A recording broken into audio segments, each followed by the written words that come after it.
పిచ్చుక గుడ్లు పిల్లల కథ. ఒక పెద్ద చెట్టు మీద ఒక పిచ్చుక తన గుడ్లతో కలిసి ఉండేది. ఒక్కొక్కటిగా పిచ్చుక పిల్లలు బయటకు రాసాగాయి. పిచ్చుక అది చూసి ఎంతో సంతోషపడింది. పిచ్చుక రోజు తెల్లవారుజామునే ఆహారం కోసం బయటకు వెళ్ళేది. మెల్లిమెల్లిగా పిచ్చుక పిల్లలు పెద్దవి అవసాగాయి. ఇంకా తమ ఆహారాన్ని అవే సొంతంగా వెతుక్కునేవి. ఎన్నో రోజులు గడిచినా సరే ఒక గుడ్డులోంచి మాత్రం పిచ్చుక పిల్ల బయటకు రాలేదు. పిచ్చుక దానివల్ల ఎంతో చింతించింది. సహాయం కోసం పావురం దగ్గరకు వెళ్ళింది. సోదరి, నా గుడ్లలోంచి పిల్లలు బయటకు వచ్చి చాలా రోజులు అయ్యింది. కానీ ఒక గుడ్డులోంచి మాత్రం పిల్ల ఇంకా బయటికి రాలేదు. నేనేం చేయను? నాకు ఎంతో ఆందోళనగా ఉంది. ఇలా జరగడం నేనెప్పుడూ చూడలేదు, వినలేదు సోదరి. పద, స్వామీజీ దగ్గరకు వెళదాము. స్వామీజీ దగ్గర తప్పకుండా పరిష్కారం దొరుకుతుంది. పిచ్చుక మరియు పావురం స్వామీజీని కలవడానికి వెళ్ళాయి. నమస్కారం స్వామీజీ, మీరు ఎలా ఉన్నారు? ఏంటి విషయం? ఇలా వచ్చారు? నేను మీకు ఏ విధంగా సహాయం చేయగలను? పిచ్చుక జరిగిందంతా స్వామీజీకి వివరిస్తుంది. ఓహో, ఇదా సంగతి. పదండి వెళ్ళి చూద్దాం.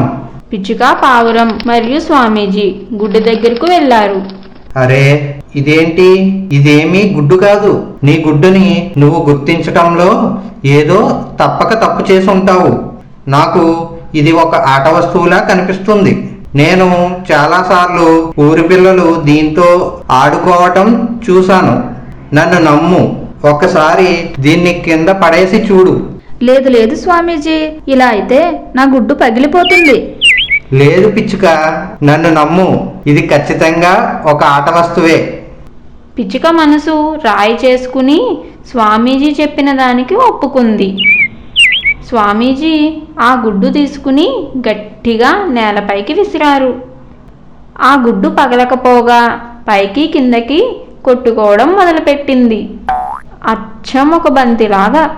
నిజంగా అది ఒక ఆట వస్తువే.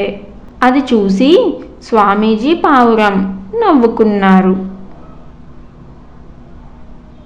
తెలివైన బుద్ధిశాలి కాకి కథ. అనగనగా ఒక అడవి ఉండేది. ఆ అడవిలో ఒక కాకి నివసిస్తూ ఉండేది. అది మండు వేసవి కాలం. ఒకరోజు ఎండ బాగా ఎక్కువగా ఉండడంతో ఆ కాకికి బాగా దాహం వేసింది. వేడి తీవ్రత వల్ల కాకి గొంతు పూర్తిగా ఎండిపోయింది. తాగడానికి నీళ్లు ఎక్కడైనా దొరుకుతాయేమోనని చాలా చోట్ల వెతికింది.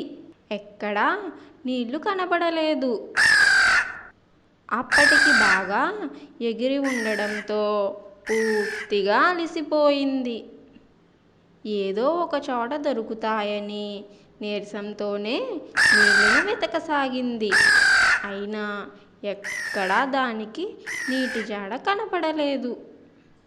అలాగే వెతుకుతూ ఉండగా దానికి ఒక కుండ కనిపించింది. వెంటనే ఎంతో ఆశతో ఆ కుండ దగ్గరకు వెళ్ళింది.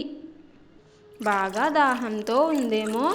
వెంటనే ఆశగా ఆ కుండలోకి తొంగి చూసింది. కానీ నీళ్లు బాగా అడుక్కు ఉండడంతో కాకి ముక్కుకు నీళ్లు అందలేదు. దాని ఆశ నిరాశ అయ్యింది. నీళ్లు కనిపించినట్లే కనిపించి తాగుదామంటే అందలేదని బాధపడింది. కానీ అలాగే ఆ నీటిని వదిలేయబుద్ధి కాలేదు. ఏం చేయాలా అని బాగా ఆలోచించి దాని బుద్ధికి పదును పెట్టింది. వెంటనే దాని బుర్రలో ఒక ఆలోచన తట్టింది. తక్షణమే దానిని అమలు చేసింది. అక్కడ చుట్టూ ఉన్న రాళ్ళను తీసుకువచ్చి ఆ కుండలో ఒక్కొక్కటిగా వేసింది. కుండలోకి రాళ్ళు పడేసరికి నీళ్లు పైకి తేలాయి. వెంటనే కాకి తన దాహం తీరేదాకా నీళ్లు తాగింది. ఆ తర్వాత ఆనందంతో రెక్కలను ఆడిస్తూ ఎగిరిపోయింది.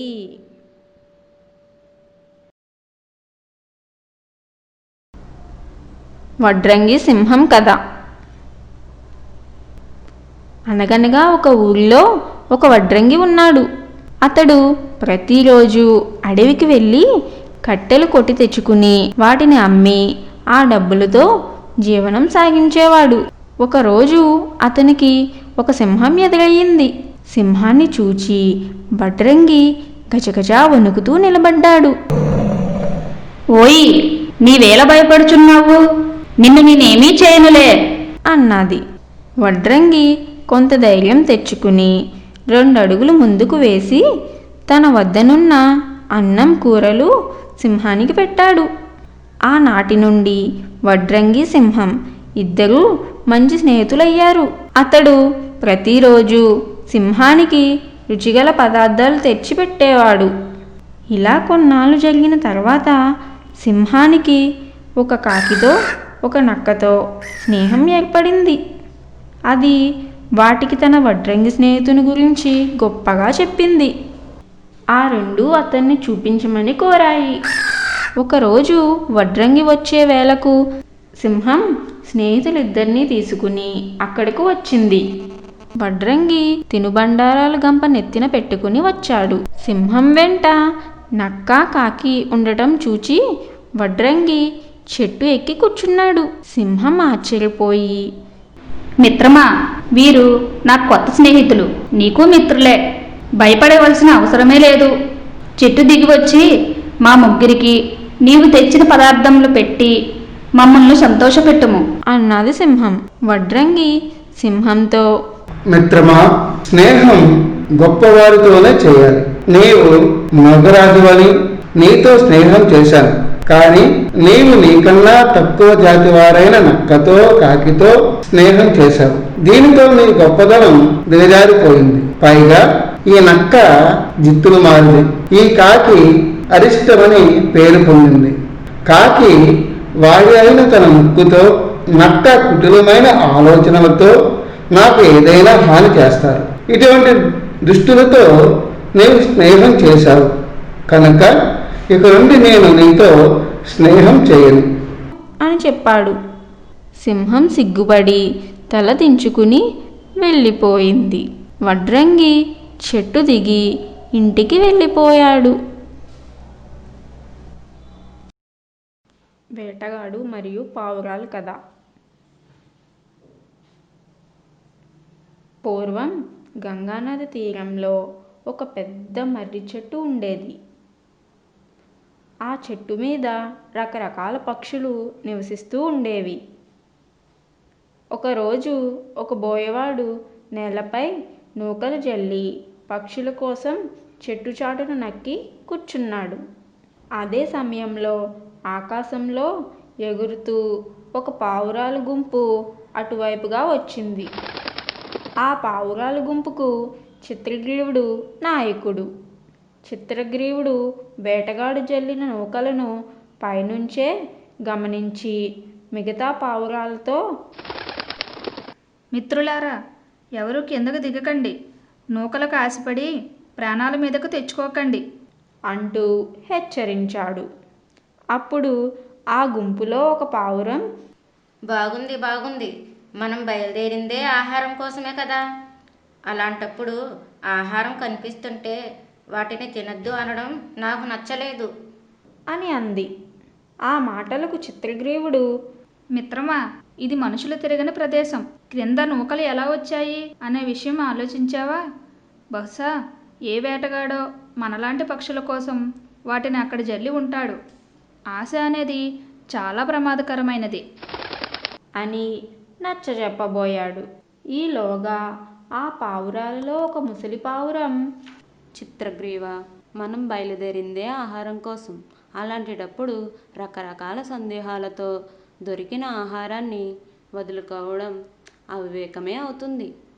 ఇంకొక విషయం, నువ్వే అన్నావు కదా ఇది మనుషులు లేని ప్రదేశమని. ఇంకెందుకు భయం? నా మాట విను. నీ సందేహాలు అన్నీ పక్కన పెట్టి కిందకి వెళ్ళి కడుపారా నూకలు తిందాము అని అంది. ఆ వృద్ధ పావురం అలా అనగానే మిగిలిన పావురాలు అన్నీ తమ మాట అవే అన్నట్టు ఒక్కసారిగా నేల మీద వాలాయి. వెంటనే వేటగాడు వేసిన వలలో పడి చిక్కుకున్నాయి. తమ నాయకుడు చిత్రగ్రీవుడు చెప్పిన మాటలు పెడచెవిన పెట్టి ప్రమాదంలో చిక్కుకుని పావురాలన్నీ మిక్కిలి చింతించాయి. అటువంటి చేదు సలహా ఇచ్చినందుకు ఆ ముసలి పావురాన్ని నానా మాటలు అన్నాయి. అప్పుడు చిత్రగ్రీవుడు పావురాలన్నిటినీ శాంతింపజేసి, మిత్రులారా, అధైర్యపడకండి. కష్ట సమయంలోనే కలసగట్టుగా ఉండాలి.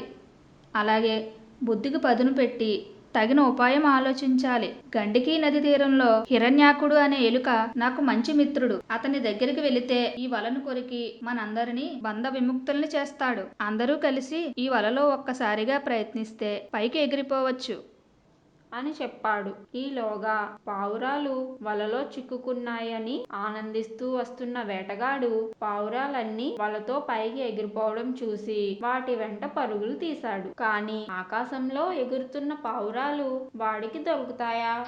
ఆ పావురాలన్నీ నిరాటంకంగా ఎగురుతూ హిరణ్యకుడు ఉంటున్న చెట్టు కలుగ ముందు వాలాయి.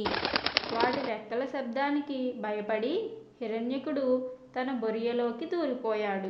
చిత్రగ్రీవుడు తన మిత్రుడైన హిరణ్యకుడిని బయటకు పిలిచాడు. హిరణ్యకుడిని వలలో చిక్కుకున్న పావురాలను చూసి, మిత్రమా, ఏం జరిగింది అని అడగగా నూకలకు ఆశపడి వలలో చిక్కున్న వైరాన్ని వివరించాడు చిత్రగ్రీవుడు.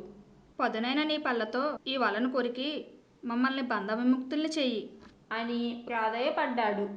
అలాగేనని హిరణ్యకుడు ముందుగా చిత్రగ్రీవుడు బంధనాలను విడిపించబోగా, చిత్రగ్రీవుడు ముందుగా వారందరినీ విడిపించు, చివరగా నన్ను విడిపించు అంటూ కోరాడు చిత్రగ్రీవుడు. అప్పుడు హిరణ్యకుడు, నేను నీ స్నేహితుణ్ణి, ముందుగా నీ బంధాలను విడిపిస్తాను అని చెప్పగా, మిత్రమా, నేను వారందరికీ నాయకుడిని. వారందరి సంక్షేమమే నాకు ముఖ్యం. అందుకే ముందు వారిని విడిపించి తరువాత నన్ను విడిపించు అని చెప్పగా ఆ విధంగానే చేశాడు హిరణ్యకుడు. చిత్రగ్రీవుడు తన మిత్రుడైన హిరణ్యకుడితో కృతజ్ఞత చెప్పి మిగిలిన పావురాలతో కలిసి తన నివాసానికి బయలుదేరాడు. కష్ట సమయంలోనే కలిసికట్టుగా ఉండాలి. అలాగే బుద్ధికి పదును పెట్టి తగిన ఉపాయం ఆలోచించాలి.